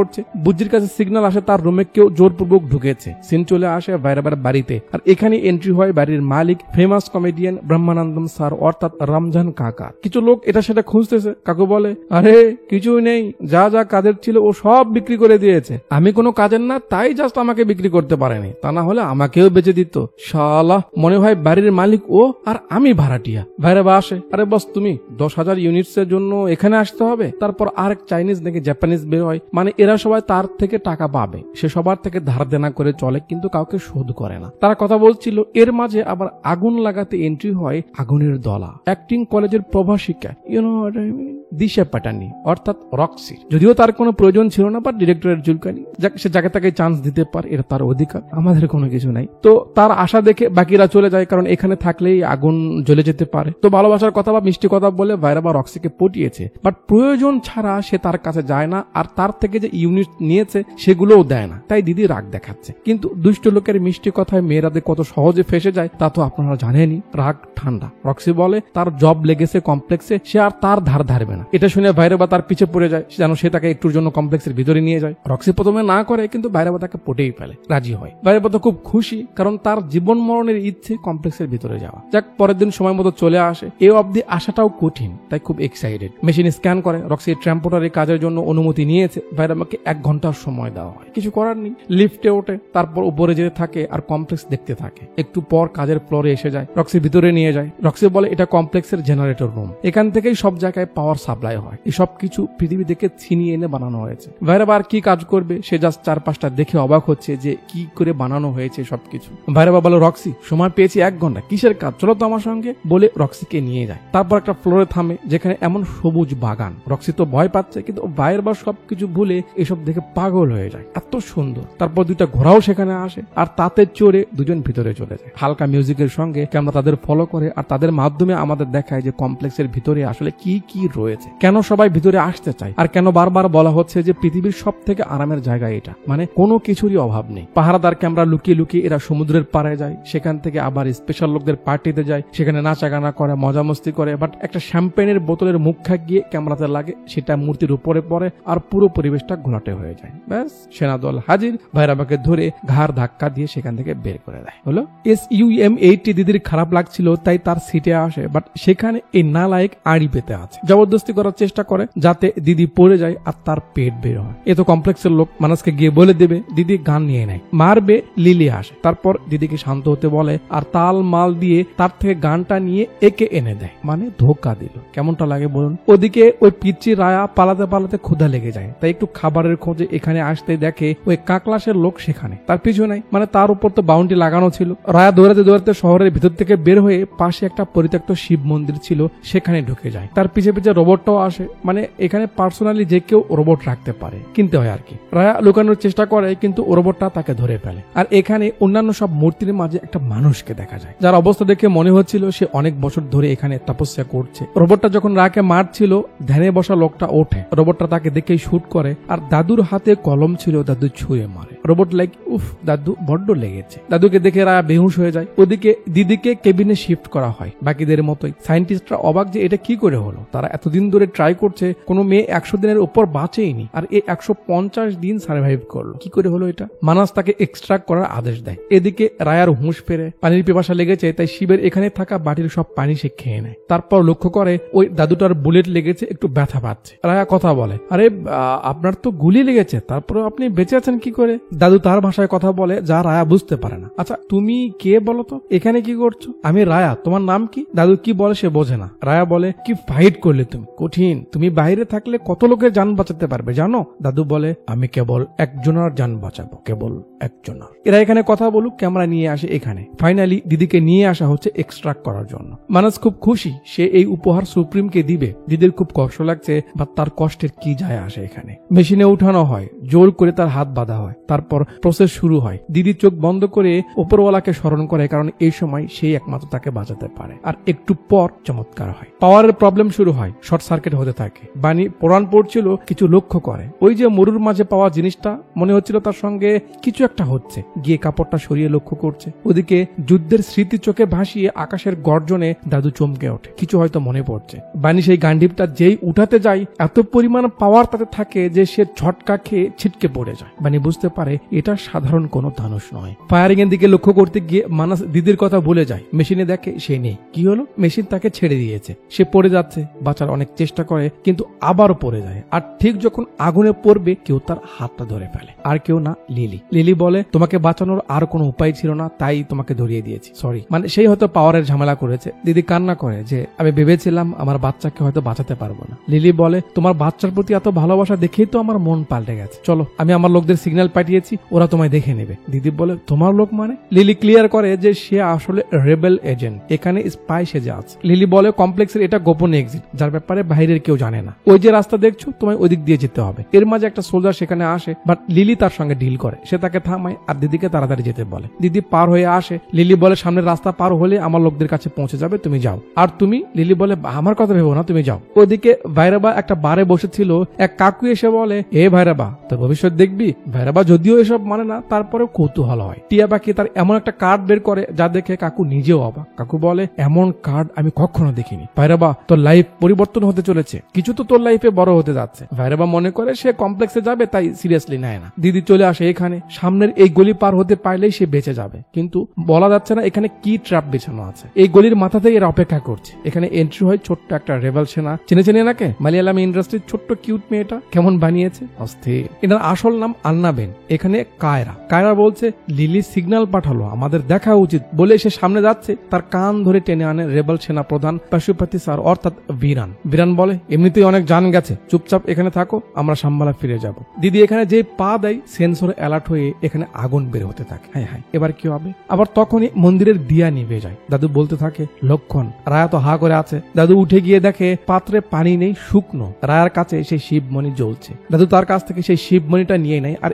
এই সিন সিনটা আমাদের দেখানো হয়। কি কিছু মনে পড়ছে? দিদি দেখে পেছনে সেনারা আসছে, এবার কি করবে? এখান থেকে একমাত্র উপরওয়ালা ছাড়া আর কেউ বাঁচাতে পারবে না। উপরওয়ালাকে ভরসা করে চোখ বন্ধ করে সে হাঁটা শুরু করে, আর কোথা থেকে যেন বাতাস এসে আগুন তার শরীর অব্দি আসা থেকে বাধা দিতে থাকে। এরাও লক্ষ্য করে ব্যাপারটা, এই জন্য আর এখান থেকে যায় না। ওদিকে দাদু এবার তার মুখোশ খুলে ফেলে, আর এখানে এন্ট্রি করায় বলিউডের acting king, the great actor Amitabh Bachchan sir, অর্থাৎ অশ্বত্থামা। এটা তারাই শিবমণি যেটা কৃষ্ণা তার থেকে ছিনিয়ে নিয়েছিল, মনে আছে তো আপনাদের নাকি? অশ্বত্থামা মণি তার মাথায় লাগিয়ে নেয়, আর তার শরীর থেকে সব ক্ষত, রোগ জীবাণু সবকিছু দূর হয়ে যায়। দিদি মনের জোরে সামনের দিকে যাচ্ছে, চোখটা খুলে দেখে মিরাক্কেল হচ্ছে, আগুন তার পাশ দিয়ে জ্বলছে, অথচ তাকে পড়ছে না। গার্ডরাও অবাক, মনে করে তাদেরও কিছু হবে না, তাই যেই সামনে যায় আগুন তাদের পুড়ে দেয়। ওদিকে ভাইরাবা এদের বিল না দিয়ে যাচ্ছে, এরা চিল্লাতে থাকে, আবে বিল দিয়ে যা। ভাইরাবা বলে, আবে তোদের সাহস তো কম না, কার কাছ থেকে বিল চাইছিস? জানিস আমি কে? Great fighter ভাইরাবা। বলে যেই তার হাত এমন করে, বিজলির একটা চমক এসে এখানে পড়ে আর আগুন ধরে যায়। ভাই তো অবাক, কি হলো এটা? অশ্বত্থামা বের হয়ে যাচ্ছে, রায়া ডাকে, আরে দাদু কোথায় যাচ্ছ? নাম কি তোমার বললে না তো? অশ্বত্থামা ভারী কণ্ঠে বলে, গুরু দ্রোণাপুত্র অশ্বত্থামা। এখানে আবার আগুন লাগাতে চাক্কার মতো কি যেন খুব ভারী একটা জিনিস খুলে পড়ে। ভাইরাবা সেটা এক হাতে থামায়। আশেপাশের লোকজন খুব অবাক, কারণ এটা খুব ভারী একটা জিনিস। আর তার পিছে ওই যে মুরব্বীর কাছে একটা মূর্তি ছিল, মনে আছে, যেটা কাকলাস নিয়েছিল, তার মূর্তি। এটা দেখে ওই কাকু বলে ওঠে, ফিরে এসেছে, কাশিতে ভগবান ফিরে এসেছে। ভাইরাবা সেটা ঠিক করে রেখে দেয়। এদিকে দিদি প্রায় পার হয়ে এসেছে, শেষে এসে শুধু তার কাপড় পুড়ে যায়, কিন্তু তার কিছু হয় না। এটা দেখে এরা তো 4000 ভোল্টের একটা ঝটকা খায়, এটা কি করে সম্ভব? দিদি এভাবে নিজেকে ধরে বেহুশ হয়ে পড়ে যায়, আর সিন কাট করে ভাইরাবার কাছে আনে, যে ভিতরে ভিতরে ফিল করতে পারছে যে কিছু তো একটা এখানে চেঞ্জ হচ্ছে। ক্যামেরা এখানে ফোকাস করে, আর এখানেই মুভির ইন্টারভেল হয়। ইন্টারভেল পর সিন এখান থেকে শুরু হয়। মানস দেখে তার সেনারা একেবারে তন্দুলুটি হয়ে গেছে, বাকিদের আদেশ দেয় মেয়েটাকে ধরার। একজন এসে বলে, স্যার বানি সাহেব আপনাকে ডাকছে। এটা তো ভালো লক্ষণ নয়। একটু পর বাড়ির কাছে আসে, ধনুষটা দেখে জিজ্ঞেস করে, স্যার এটা কি? বানি বলে, গান্ডীব, এমন শক্তিশালী অস্ত্র যাকে দিয়ে ভগবানকেও হারানো যাবে। মানস এক্সাইটেড হয়ে যেই ধরতে যাবে, বানি থামায়। তারপর মেশিন দিয়ে ধরালে মেশিনও গলে যায়। বানি বলে, কাল থেকে কেউ এটা ছুঁতে পারছে না, কিছু তো একটা আজব হচ্ছে। মানস বলে, আরে স্যার এর সঙ্গে সায়েন্সের কি লেনা দেনা? বানি বলে, আছে, অবশ্যই লেনা দেনা আছে, এসব আমাদের চিন্তার বাইরে। মানস কোন নতুন শক্তির আগমনের সংকেত এটা। সিন কাট করে এখানে আনে। পেটে বাচ্চার নাড়াতে দিদির হুঁশ ফিরে আসে। এদের সামনে দেখে একটু ভয় পাচ্ছে, এতদিন ল্যাবে ছিল, ফ্রেশ হাওয়া পেয়েছে, তাই বাইরের হাওয়া স্যুট করছে না। এ ভাই সাহেব অক্সিজেন দেয়। বিরান জিজ্ঞেস করে, লিলি কোথায়? দিদি বলে, জানি না। তোমায় কেন বাঁচালো? জানি না। তুমি ল্যাবে কি করতে? প্রজেক্ট কে কি? দিদি আবারও বলে, জানি না। বিরান রাগ করে উঠে যায়, তাহলে কি জানো তুমি? হ্যাঁ, গাড়ি চালাচ্ছিল কায়রা। বিরানকে বসিয়ে দিয়ে সে পেছনে আসে। হাই, বিরান দেখতে একটু রাগী, বাট খুব ভালো মনের। দিদি বলে, আমরা কোথায় যাচ্ছি? কায়রা বলে, ভয় পেও না, তোমার এমন অবস্থায় আর কোথাও সেফটি নেই সাম্ভালা ছাড়া, তাই আমরা সেখানেই যাচ্ছি। ওখানে মারিয়াম সহ অনেক মানুষ তোমার অপেক্ষা করছে। আমার অপেক্ষা করছে? তুমি তোমার ব্যাপারে হয়তো জানো না, বাট আমরা জানি। ও আচ্ছা, আমি কায়রা, তোমার নাম কি? দিদি বলে, আমাদের তো নাম হয় না, হাতে এমন চিহ্ন দেওয়া থাকে। কায়রা পরে দেখে SUM80। আরে এটা আবার কেমন নাম? দাঁড়াও, আমি তোমার নাম রাখি। ভাবতে ভাবতে বলে, সুমতি। হ্যাঁ, সুমতি। দিদিরও ভালো লাগে, আর এখান থেকে তার নাম সুমতি হয়ে যায়। ও আজ্জু আমার পার্টনার। সুমতি বলে, পার্টনার? পার্টনার মানে আমরা দুজনকে ভালোবাসি, সাম্বালায় গিয়ে বিয়ে করব, আর তুমি হবে আমাদের চিফ গেস্ট। সুমতি বলে, বিয়ে আবার কি? কায়রা বলে, ও তুমি তো জানো না, বিয়ে মিন্স ছেলে মেয়ে একসঙ্গে থাকার অদাবদ্ধ হয়ে আগুনের ফেরা নেওয়া, তারপরে আরো অনেক কিছু রয়েছে, তুমি দেখলেই বুঝবে। আসলে লাইফে কেউ তো পাশে থাকা উচিত না? ধরার মতো একটা হাত, মাথা রাখার মতো এমন কাঁধ, এটুকু থাকলেও তো শূন্য মনে হয় না। সুমতির ব্যাপারগুলো ভালো লাগছে, বাট প্রশ্ন আসতে পারে না যে বিয়ের ব্যাপারেও এ জানে না, এটা আবার কেমন কথা? খুব কমন ব্যাপার। যেখানে ধর্ম নেই, যেখানে মানুষ সৃষ্টিকর্তাকে ভুলে গেছে, সেখানে নৈতিক শিক্ষা কোথা থেকে আসবে? তো এরা কথা বলছিল, একটা সিগন্যাল আসে। আজু দেখতে যায়। বিরান বলে, কমপ্লেক্সের সেনারা আসতেছে, তুই চুপ থাকবি, আমি দেখছি। একটা গাড়ি এসে ট্রাক থামিয়ে দেয়। বিরান এমন ভান করে যেন সে সাধারণ মানুষ। বলে, তারা ভাঙ্গারি খুঁজে বেড়াচ্ছে। এরা বলে, গ্রাম থেকে এত দূর? জি জানাব, এখানে কম্পিটিশন কম তো তাই। এ আজুকে ধরে বলে, ল্যাব থেকে একটা মেয়ে পালিয়েছে, দেখেছিস তোরা? বিরান বলে, আরে জানাব, আমরা তো ভাঙ্গারি ক্রেতা, আমরা কি করে জানবো জানাব? এই আংরেজ ডিক্কি খুলতে বলে। কিছুই নেই জানাব, একটু। আবে খোল। জি জানাব। কাকু খুলে দেয়, দেখে কিছুই নেই, ফাঁকা। তোরা তো আসলেই ভাঙ্গারি রে, কিছুই পাসনি। বলে সে নিচ থেকে একটা টুকরা ভিতরে চটকা মারে, বাট জিনিসটা যেন নর্মালি পড়লো না, কিছু তো একটা হলো। এটা কি? টাকলার সন্দেহ হয়, দেখার জন্য উপরে যেতে থাকে। জানাব কিছুই নেই। চুপ কর বলছি। লালু উপরে উঠে আস্তে করে হাতটা সামনের দিকে বাড়ালে দেখে এখানে তো ভেলকি লাগানো আছে। মামুর বেটা হাত তো দিয়েছে, কিন্তু যখন হাত বের করে আনে, আমরা দেখি হাতে গান ধরিয়ে দিয়ে কায়রা হাজির। হ্যালো। কায়রা তাকে মেরে দেয়। আরেকজনকে আজু ধরে। করে। তার গান নিয়ে আজু তাকে শুট তো করে, কিন্তু সে শেষমেশ সিগন্যাল দিয়েই দেয়। বিরান বলে বাউন্টির সিগন্যাল পাঠিয়ে দিয়েছে, এখানে আর থাকা যাবে না, তাড়াতাড়ি কর। গাড়ি রওনা দেয়। ওদিকে ভাইরাবা শুয়ে শুয়ে কমপ্লেক্সের দিকে তাকিয়ে স্বপ্ন দেখছে। রমজান কাকা বলে, আরে বেটা, সারা বাড়িতে এত জায়গা থাকতে তুই এখানে শুতে আসিস কেন বলতো? ভাইরাবা বলে, আরে কাকা, যা প্রেমে পড়েছি তাকে না দেখে থাকে কি করে বলুন? এখান থেকে কমপ্লেক্সের ভিউ খুব সুন্দর, এই জন্য। তারা কথা বলছিল, বুঝি সিগন্যাল দেয় সুমিতির ব্যাপারে, তাকে ধরিয়ে দিতে পারলে কমপ্লেক্সের পক্ষ থেকে 5 মিলিয়ন ইউনিট দেওয়া হবে। ভাইরাবা খুব খুশি, কারণ এমন একটা চান্সের অপেক্ষাতে এসেছিল। কাকু, তোমার ভাড়া দেওয়ার সময় এসেছে, বুঝছি, চল। এদিকে কায়রা লক্ষ্য করে কমপ্লেক্সের একটা শিপ আসতেছে। আজ্জু একটা গান সুমতিকে দেয় যাতে সে তার কাজে লাগাতে পারে, বাট সে ভয় পাচ্ছিল। কায়রা আজ্জুকে তার সঙ্গে থাকতে বলে যে সে বাইরে গিয়ে ওদের দেখে নেবে। সুমতি, তুমি ভয় পেও না বলে সে একটা কি যেন পাক্কা দেয়, আর সেটা বাইক হয়ে যায়। কপাল, হাওয়াই ওরা বাইক। কায়রাকে বেশ মানিয়েছে কিন্তু, তাই না? সামন থেকে যারা আসছে হামলা করছে, কায়রা তাদের ফাঁকি দিয়েই যাচ্ছে। শেষে ধোঁয়ার ফাঁকে কায়রা পেছন থেকে এদের গাড়িতে উঠে হাই বলে, একটা চিপ ফেলে দিয়ে চলে যায়। একটু পর সেটা বুম, এরা তো গেল। বাট এখানে কেউ ভোঁয়া ছিঁড়ে আসতেছে। কে এটা? আর কেউ না, কাকলাস, যে স্পিডে যাচ্ছে খুব সহজেই ট্রাককে ধরে ফেলে। আজুর সঙ্গে একটু চুলকাচুলকি হয়, বাট কাকলাস পিছনের গেট খুলে ফেলে। আজু তাকে থামানোর চেষ্টা করে, কিন্তু কাকলাস ট্রাকে উঠতে লাভ দেয়। আজু চিল্লানি দেয়, আর বিরান গাড়িটা একটু টার্ন করে নেয় যাতে আজু মনে করে কাকলাস পড়ে গেছে, কিন্তু না, হারামি ঝুলে আছে। ঘুরে এসে আজুকে লাথি মারে যাতে সে পড়ে গিয়ে বেহুশ হয়ে যায়। কায়রা উড়ে মুড়ে কাকলাসের গাড়ি অব্দি এসেছে। সুমিতির হাতে গান, কিন্তু সে চালাতে পারছে না, কাঁপছে। কাকলাস ধরতে যাবে, কায়রা এসে পড়ে। কাকলাস বুঝতে পেরে তাকেও একটা ঝটকা দেয়। এরপর দুজনের মাঝে একটু হাতাহাতি হয়। শেষে কায়রা কাকলাসকে ট্রাক থেকে ফেলেই দেয়। কঠিন। কি সুমতি, ভয় পেয়েছো? আরে এসব মাদার টোস্ট বিস্কিট কি করে কায়রার পায়ে ধরে ফেলে যাতে সে পড়ে যেতে লাগে। সুমতি হাত টেনে ধরে, কোনো মতে থামিয়ে রেখেছে। এর মাঝে আজুর হুঁশ ফিরে আসে, সেও এসে কারাকে টেনে ধরে, বাট কায়রার মাথায় অন্য কিছুই এসে যায়। সুমতিকে বাঁচাতে সে আজুকে একটু হাসতে বলে, আর সুমতির পেটে হাত বুলিয়ে তার হাতটা সে ছাড়িয়ে নেয়, আর তার কাছে যে ব্লাস্টিং এর জিনিস ছিল সেটা অ্যাক্টিভ করে দেয়। এদের চোখের সামনে কায়রা চলে যায়। সুমতির খুব খারাপ লাগে, কারণ মেয়েটা কিউট ছিল, তার খেয়াল রাখতেছিল। আজু সামনে আসে, বিরান জিজ্ঞেস করে কায়রা কই? আজু কান্না করে যে সে তাকে বাঁচাতে পারেনি, হারিয়ে ফেলেছে। বিরান আর কি বলবে, হয়তো তারও খারাপ লাগছে। ওদিকে ভাইরাবা টানের উপর আছে। বুঝি বলছে সময় বেশি নেই, ওই গাড়িকে ধরার চান্স খুব কমে যাচ্ছে। ভাইরাবা বলে, বুঝছি 0% চান্স থাকলেও আমি ছাড়বো না। কথা বলতে বলতে যাচ্ছে, কেউ ভাইরাবার উপর হামলা করে। আবে কে বে? এখানে যে মানুষটার এন্ট্রি করায় আপনারা অবাক হবেন। পিছনের গাড়িতে আমাদের সবার পরিচিত সাউথের নাম্বার 1 ডিরেক্টরদের মাঝে যার নাম সেরা, SS রাজামৌলি সাহেব। কঠিন এক অবস্থা না? কি মানুষরা কি বানিয়েছে। আরে স্যার, আপনি এখানে? তোর জন্য এসেছি বে, আমার টাকা কই?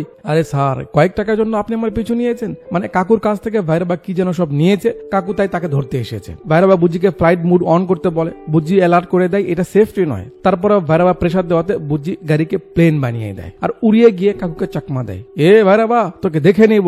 কিন্তু একটু যাওয়ার পর সিস্টেমের প্রবলেম হয়, আর গাড়ি ক্রাশ করে উল্টো হয়ে সামনের দিকে যেতে থাকে। কমপ্লেক্সের লোকদের সঙ্গে আজও পারছিল না, তাই বিরান এসে এক শুটে কাম বানিয়ে দেয়। বাট একটা শিপ উড়ে এসে এই মূর্তির হাতে পড়ে, যাতে হাতটা ভেঙে ঠিক এদের ট্রাকের সামনে পড়ে যায়। গাড়ি বন্ধ করতে হয়, কোনো উপায় নেই। আর এর ফাঁকে কমপ্লেক্সের সেনারা এদের ঘিরে নেয়। আজ্জু একজনকে মারে, বাট তাকেও একজন মারে। বিরান আত্মসমর্পণ করে, কারণ এটাই বুদ্ধিমানের কাজ। আজ্জু হয়তো এখনো ঠিক আছে। একজন বিরাকে ধরে সুমিতিকে বের করে আনতে বলে। বিরান আর উঠতে পারছে না। এর মাঝেই কি যেন একটা এসে এর গানে লাগে। ক্যামেরা ঘুরালে দেখি রায়া। ওই অনেক হয়েছে, ভালোই বলে এখান থেকে চলে যাও সবাই। কিরে পিচ্ছি, মরার স্বাদ জেগেছে? রায়া বলে, কথা যখন শুনবে না তাহলে আমার টিচারকে তো আসতেই হবে। বস এসে যায়। এরা বুড়ো মনে করে সিরিয়াসলি নেয় না, তারপর তাকে শুট করে, কিন্তু তার কিচ্ছু হয় না। রায়া বলে, দাদু তোমার যুদ্ধ শুরু হয়ে গেছে। অশ্বত্থামা এখান থেকে লাফ দেয়। এরা শুট করে, কিছু হয় না। দাদু সামনে এগোতে থাকে। তারপর যখন গান বাঁকা করে দেয়, এরা তো অবাক। ধামাধাম লাঠি দিয়ে সবাইকে সাইজ করতে থাকে। রায়া এসে আজ্জুকে ধরে। বিরান রায়াকে চিনে ফেলে। ওই যে রুমির সঙ্গে ভিডিও কলে দেখেছিল। বিরান বলে, ওই মনিটা কোথায়? রায়া দেখিয়ে দেয় ওখানে। দাদু সাবার করে যাচ্ছে। আজ্জুকে গাড়ির ভিতরে নেওয়া হয়। রায়া সুমতির সঙ্গে পরিচিত হয়। তুমি চিন্তা করো না, আমার গুরুজি সব দেখে নেবে। অশ্বত্থামা এদের সাইজ করে যাচ্ছে।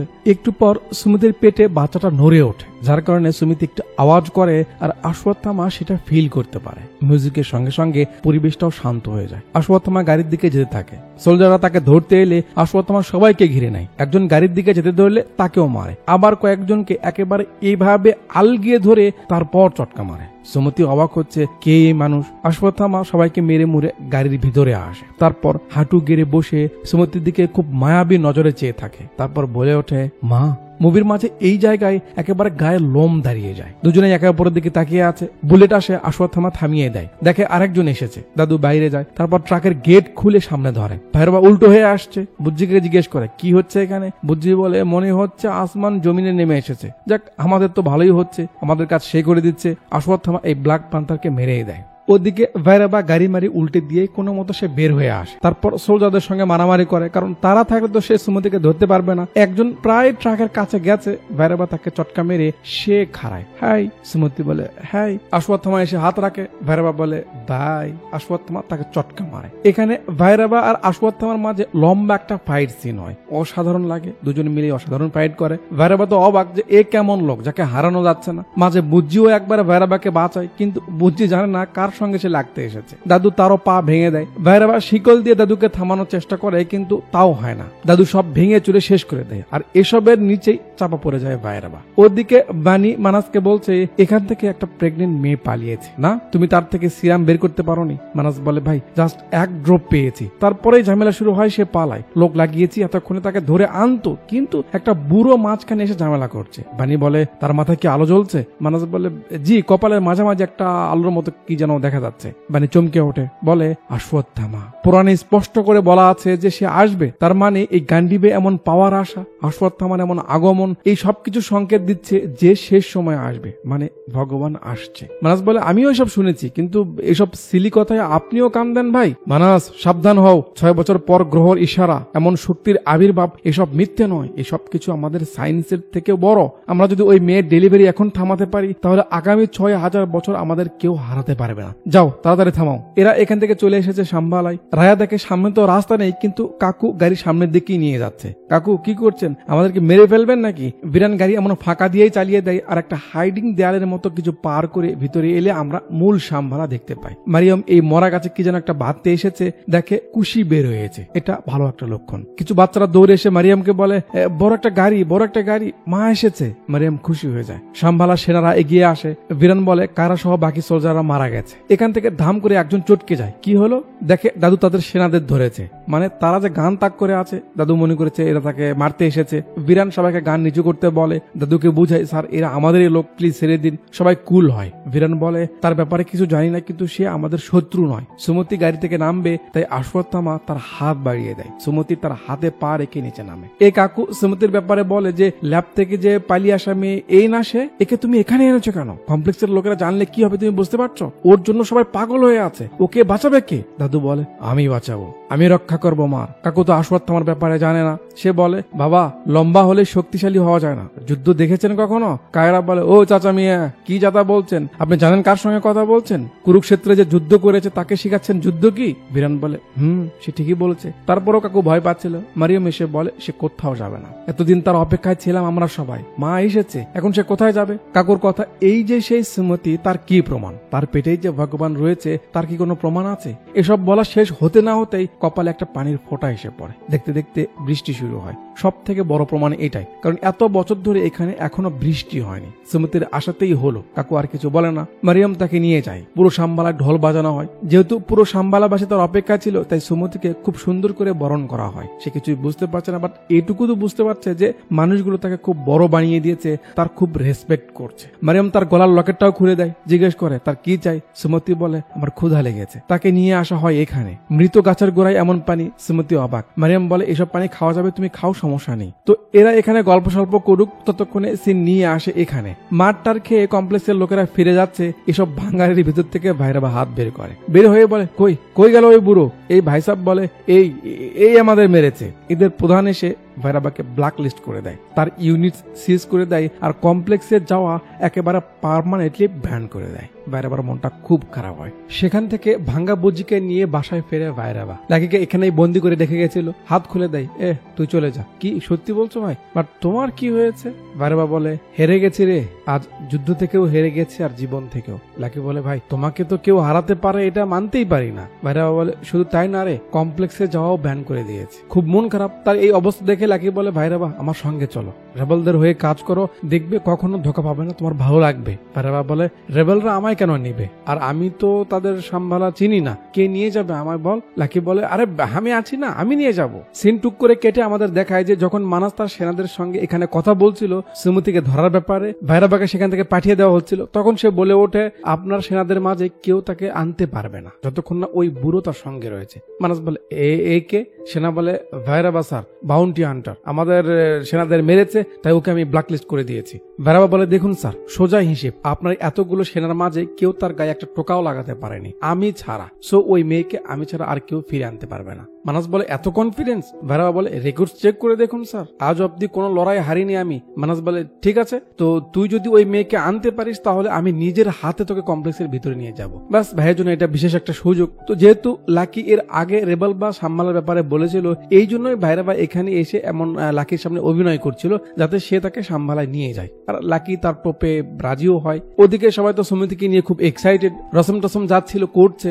সুমতি যদিও ভিতরে ভিতরে অন্য কিছুই ভাবছে, তার ফেস দেখে মনে হচ্ছে যাক দাদু তার আশেপাশে সবসময়ই থাকে। রায়া বলে আরে দাদু একটু স্পেস দাও তাকে, বসো এখানে। তারপর যেই সে তার লাঠি ধরতে যায়, দাদু সরায়। আরে কি আছে এই লাঠিতে শুনি, তুমি তো লাঠি ছাড়াও চলতে পারো। অশ্বত্থামা বলে বাচ্চা, এটা কোনো সাধারণ লাঠি নয়, এটা পুরনো যুদ্ধের অস্ত্র। রায়া বলে ও আচ্ছা, তো বলো তো দেখি তোমাদের যুদ্ধ কেমন ছিল? এর থেকেও ভয়ানক, অনেক লোক মারা গেছে তাই না? আচ্ছা বেস্ট ফাইটার কে ছিল? নিশ্চয়ই তুমি ছিলে তাই না? তোমার থেকে বড় তো আর কেউ হতেই পারে না। অশ্বত্থামা বলে যুদ্ধ মানেই প্রাণের বলিদান, অনেক জান গেছে। না বেস্ট আমি ছিলাম না, আমি হেরে গেছিলাম। কি তোমার থেকেও শক্তিশালী কেউ ছিল? দাদু বলে গান্ডীবধারী কুন্তিপুত্র অর্জুন। টুক করে সে সময় যুদ্ধের একটু সিন দেখানো হয়, আর এখানে অর্জুনের ক্যারেক্টারে আমরা কাকে দেখি? বিজয় দেবরকন্যাকে। এমনি বলেছিলাম ভিতরে অনেক ধামাকা রয়েছে। রায়া বলে ও তাহলে অর্জুন সব থেকে বড় যোদ্ধা ছিল? অশ্বত্থামা বলে না, তার থেকেও বড় একজন ছিল, আমার খুব কাছের মিত্র কর্ণ। ও আচ্ছা, কি হয়েছিল তার? অশ্বত্থামা বলে অর্জুনের ধনুষের চেয়ে শক্তিশালী ছিল কর্ণের এই অস্ত্র, তার মতো যোদ্ধার এমন মৃত্যু একেবারে বেমানান, ইতিহাস তাকে কখনো ভুলবে না। রায়া বলে তাহলে তুমি এটার শক্তি ব্যবহার করছো না কেন? অশ্বত্থামা বলে যে অস্ত্র যার সেটা তার হাতেই চলবে, কারণ চলে যাওয়াতে এর শক্তিও চলে গেছে, এখন তো এটা জাস্ট এই বুড়োর লাঠি। সিন ভাইরাবার কাছে আসে। সাম্বালা আসার জন্য ভাইরাবা বুজ্জিকে আবার নতুন করে বানানো শুরু করেছে, এক টানা কাজ করতে থাকে, থামে না। বুজ্জি বলে ভাইরাবা তুই তোর সব ইউনিটস আমার উপর খরচ করে দিচ্ছিস, এখন ব্যালেন্স একেবারে জিরো, ভেবে চিন্তে করছিস তো? ভাইরাবার কথা এটাই একমাত্র চান্স, সে মিস করতে চায় না, যে করে হোক সে সুমতিকে ফিরিয়ে আনবে। অনেক খেটে অনেক প্ল্যান করে ভাইরাবা বুজ্জিকে ডিজাইন করে, কি কি যে করে এই সিনগুলো হয়তো আপনারা ট্রেলারে দেখেছেন। যে করে হোক কমপ্লেক্সে যেতে হবে, তাই সেভাবেই কাজ করতে থাকে। তো সে গাড়ি ঠিকঠাক করে বের হয়ে আসুক, ততক্ষণে সিন আমাদের এখানে নিয়ে আসে। ক্যামেরা যেতে যেতে এই জায়গায় এসে থামে। একটা মানুষ কে কাকলার যখন এখানে গাড়িতে ঝুলেছিল তখন সে তার সঙ্গে একটা ট্র্যাকার সেট করে দিয়েছিল, মনে পড়ে আর লাফিয়ে ওঠে,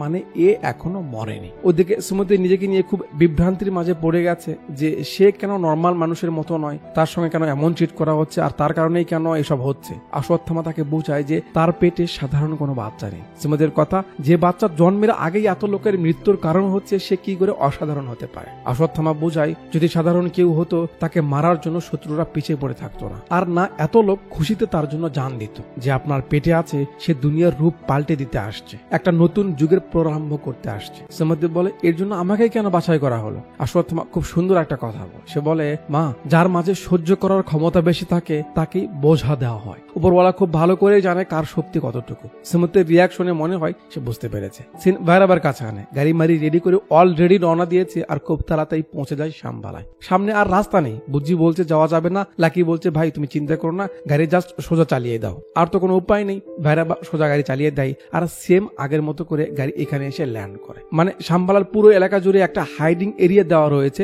যাতে বাহির থেকে দেখে বোঝা না যায় যে পাহাড়ের চিপাই এমন বসবাসকৃত জায়গা রয়েছে। গাড়ি দেখে সেনারা হাজির। লাকি বলে সে তাদের হয়ে কাজ করবে, তাই ভিরানের কাছে নিয়ে যেতে হবে। একজন তাদের সঙ্গে নিয়ে যায়। ভাইরাবা অবাক, কমপ্লেক্সের চোখ ফাঁকি দিয়ে এমন একটা জায়গা বানিয়েছে, বেশ ভালো। লাকি একে জিজ্ঞেস করে কিরে এখানকার সবাই কেমন আছে, সব ঠিকঠাক আছে তো? এই ভাই সাহেব বলে সবাই খুব ভালো, জানিস বৃষ্টি হয়েছে, মারিয়াম যে মায়ের কথা বলতো সে এসেছে। লাকি বলে তাই, কই সে? সোলজার বলে ওই গাছের ওখানে। বাস এটুকু তথ্যই জানার ছিল ভাইরাবার। একেও বেহুশ করে দেয়, লাকিকেও বেহুশ করে। সুমতি এখানে আরাম করছিল, দাদু আসে, বলে এখানে থাকা রিস্কি, আমাদের যেতে হবে। সুমতি সত্যি মনে করে তার সঙ্গে যাচ্ছিল। এখানে এসে সেম দাদুর মতো আরেকজন সামনে খাড়ায়। আপনাদের মতো সুমতিও অবাক, দুইটা সেম লোক, দুজনে দৌড়ে এসে মারামারি শুরু করে। বোঝা যাচ্ছিল না কে আসলে অশ্বত্থামা। একটু পর একজনের লাঠি ভেঙে যায়। হাতাহাতি হতে হতে যখন একজন মারে, এর বুকের পোশাক দেখা যায়। তার মানে তো বুঝতে পারছেন এটা কি। একসময় আসল অশ্বত্থামা জায়গা মতো একটা মেরে দেয়, আর ভেতর থেকে বের হয়ে আসে ভাইরাবা। কত বড় আরামি। সুমতি দেখে তো সেই ছেলে, দাদুর কাছে যেতে দৌড় দেয়। ভাইরাবা তাকে ধরতে আসবে, দাদু লাঠি ছুঁড়ে দেয়, যেটা মিস হয়ে সিঁড়ির এখানে গিয়ে পড়ে। তারপর আবার দুজনের মাঝে হাতাহাতি শুরু হয়। দাদু ভাইরাবাকে আবার চটকানা মারে, তারপর গিয়ে তার জুতো সাইজ করে দেয়। এরপর ফাইনালটা মারতে যাবে, পুজ্জি মিসাইল মারতে থাকে। অশ্বত্থামা সেটা ধরে তাকেই মেরে দেয়। কপাল। তারপর ভাইরাবাকে আবার একটা ঘুরে নিয়ে দেয়, যাতে গাড়ির উপরে গিয়ে পড়ে। অশ্বত্থামা মনে করে তার খেলা শেষ, কিন্তু না, ভাইরাবা বুজ্জিকে একেবারে বাম্বাল বি বানিয়ে ফেলে। তারপর আবার দুজনের মাঝে লুকালুকি খেলা শুরু হয়। হল প্রিন্ট, মারামারি আর কি দেখবেন। তো এরা এদিকে লেগেছিল। একটু পর শাম্বালার সেনারা এসে যায়, ভাইরাবার উপর হামলা করবে।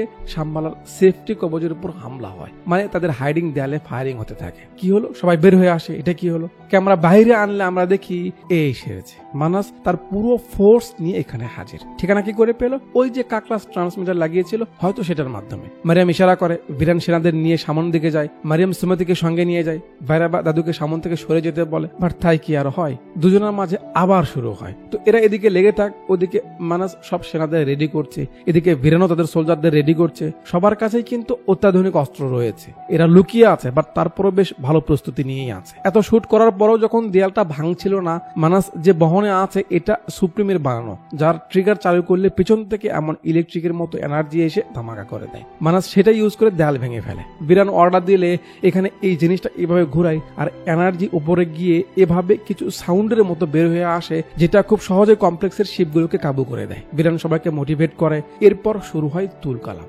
যুদ্ধ। শাম্বালাবাসীদেরও গাড়ি রয়েছে, সেটা নিয়েই তারা নেমে পড়ে। কমপ্লেক্সের হামলায় এখানে ফ্লোরটা ভেঙে পড়তে লাগে, যেখানে বাচ্চারা ছিল, বাট না, কেউ বাঁচায়। আর কেউ না, এটা ভাইরাবা। এদের মাঝে এখনো হাতাহাতি চলছে, বাট আর কত। এবার দাদু ভাইরাবার বিচি খুলে নেয়, তারপর বুদ্ধি করে ভাইরাবাকে আগে সাইজ করে দেয়। মানে শুট করে এটা ভেঙে দেয়। এখানকার অবস্থা ভালো না, তাই মারিয়াম সুমতি বাচ্চা এবং মহিলাদের নিয়ে এখান থেকে চলে যেতে সবাইকে শিপে উঠতে বলে। কিন্তু রায়া একটা বাচ্চাকে নিয়ে পড়ে যায়, তাকে কেউ উঠাচ্ছিল না। সুমতি তাকে ছাড়তে চায় না।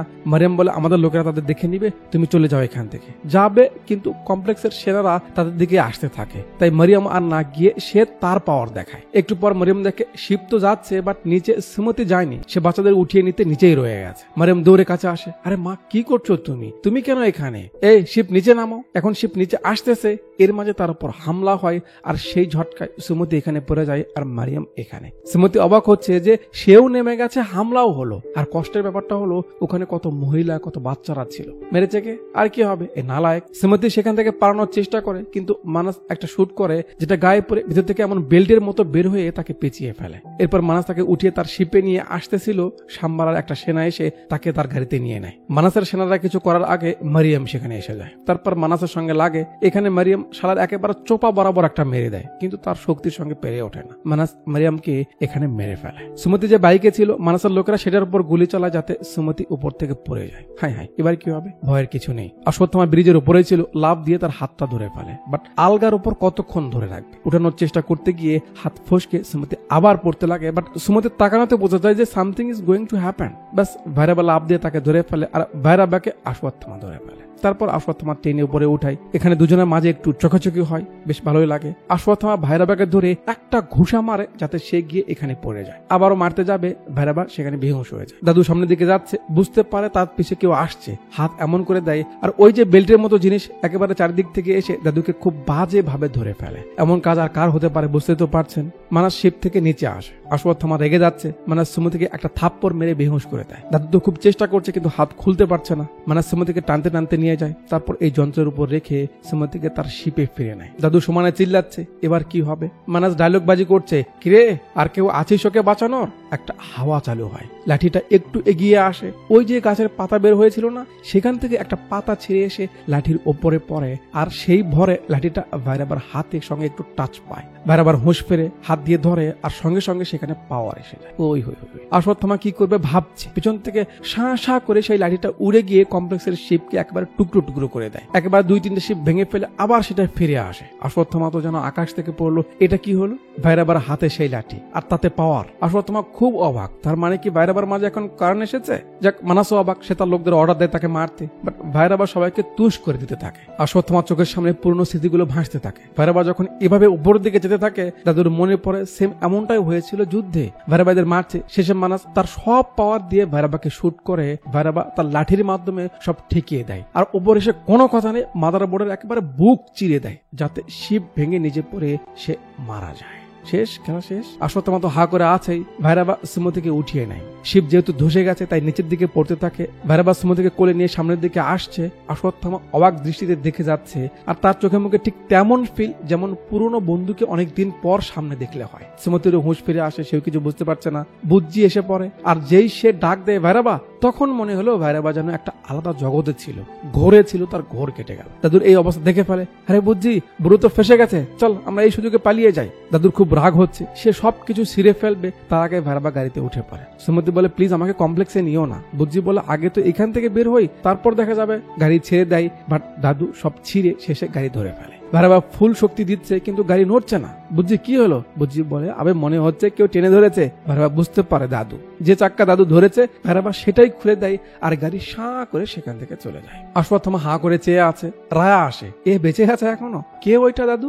অশ্বত্থামার চেয়ে থাকা দিয়ে সিন একটু যুদ্ধের সময় নিয়ে আসে। অর্জুন যখন তার সব থেকে পাওয়ারফুল তীর ছড়ে, যেটা থেকে বাঁচা অশ্বত্থামার সম্ভব ছিল না, সেটা চিরে সাইডে গিয়ে পড়ে, তার কিছু হয় না। এটা কি করে হলো? এসে পড়ে অশ্বত্থামার বন্ধু কার্ন, কৌরবদের পক্ষের সব থেকে বড় যোদ্ধা হয়। কি আচার্য পুত্র, আসতে দেরি হলো না তো? অশ্বত্থামা বলে, না, তুমি ঠিক সময় এসেছো মিত্র।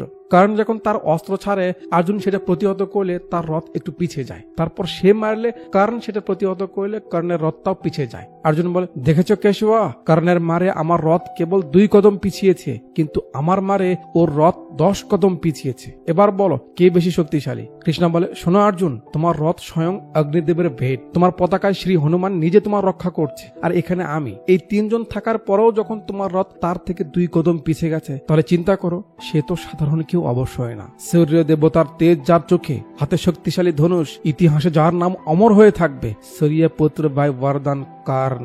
অশ্বত্থামা সেটাই মনে করছে, মানে রায়াকে হয়তো বলছে। কারণ তীর ছুড়ে দেয়, আর লেখা ওঠে মুভিটা পরিচালনা করেছে নাগ আশেপিন। সিন কমপ্লেক্সে আসে, বানি সুপ্রিমকে বলছে তারা 150 দিনে প্রেগনেন্ট মেয়েটাকে হারিয়ে ফেলেছে, খুব বড় ভুল করেছে। তার থেকে এক্সট্রাক্ট করা জাস্ট একটা ফোঁটা সিরাম পাওয়া গেছে। সুপ্রিমের হাত এসে সেটা নিয়ে যায়, তারপর সুপ্রিম সেটা তার ফোঁটায় লাগিয়ে দেয়, আর একটু পর আবার তার রিয়াকশন পাল্টে যেতে লাগে, কাঁপাকাঁপি করতে থাকে। আর দেখতে দেখতে আমরা লক্ষ্য করি তার শরীরের স্ট্রাকচার পাল্টে যাচ্ছে। ও এমজি, বানি বলছে, সুপ্রিম কিছু তো হচ্ছে, এই গান্ডিবে কোন সাধারণ মানুষ হাত দিতে পারছে না। ওই মেয়ের পালিয়ে যাওয়া, গান্ডিব আমাদের সামনে আসা, অশ্বত্থামার তাকে রক্ষা করা, কিছু তো হতে চলেছে। সুপ্রিমের পিছে লাগানো সব তার মার খুলে যায়, তার শরীর একেবারে যুবকদের মতো হয়ে যায়। দেখে তো বানি বানি বলে, শুধু 1 ফোঁটাতে যদি এমন কিছু হয়, এবার বুঝেছি সুপ্রিম, আমি ওই মেয়েকে আনার ব্যবস্থা করছি। সুপ্রিম বলে, না, আমি নিজে যাব।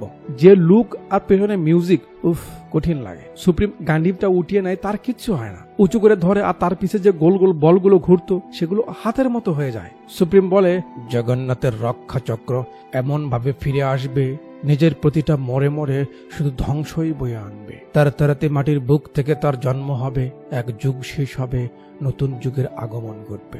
বলে স্ক্রিনের আলো নিভে যায়, আর মুভিটা এখানেই শেষ হয়ে যায়। প্রজেক্ট কেটা কি? বানির এত পাওয়ার কোথা থেকে এলো যে আংটি এমন করতেই মানুষটা উঠে গেল? এই পিচ্চি রায়াটা কে? ক্যাপ্টেন কে?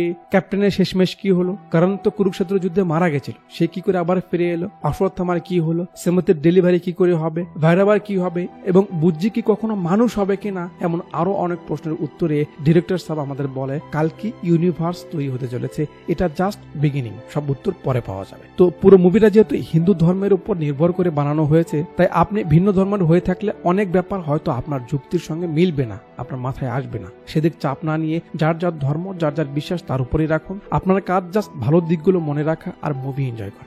লজিকের বাইরে বা আপনার ধর্মের বাইরে যা তা সিরিয়াস নেওয়ার কোনো দরকার নেই, আর না ভুলভাল মন্তব্য করার কোনো প্রয়োজন আছে। কেমন মুভি কেমন লাগলো, আমার এমন বিস্তৃত বলা কেমন লাগলো, আপনি কেমন বুঝতে পারলেন, কমেন্ট বক্সে মতামত জানাতে ভুলবেন না। আর অনেক দেরি করে মুভিটা আনলাম, তার জন্য খুবই দুঃখিত। এখন থেকে আবারও নিয়মিত ভিডিও দেওয়ার চেষ্টা করছি। আর হ্যাঁ, এই ভিডিওর ডিসক্রিপশনে আমার ফেসবুক বা ইনস্টাগ্রামের লিঙ্ক দেওয়া দেওয়া রয়েছে, সেখানে গিয়ে একটু ফলো মলো দিয়ে আসবে যদি ভালো লাগে তো। আজ এতক্ষণ পর্যন্ত ধৈর্য ধরে আমার সঙ্গে থাকার জন্য আপনাদের সবাইকে অনেক অনেক ধন্যবাদ। আর হ্যাঁ, ওপরে যে হকারি করা হয়েছে সেটা নিয়ে সিরিয়াস হওয়ার দরকার নেই। হ্যাঁ, এটা জাস্ট একটা বিজনেস ডিল। আপনারা আমার সঙ্গে তো গোপন সম্পর্ক, বুঝতে পারছেন না?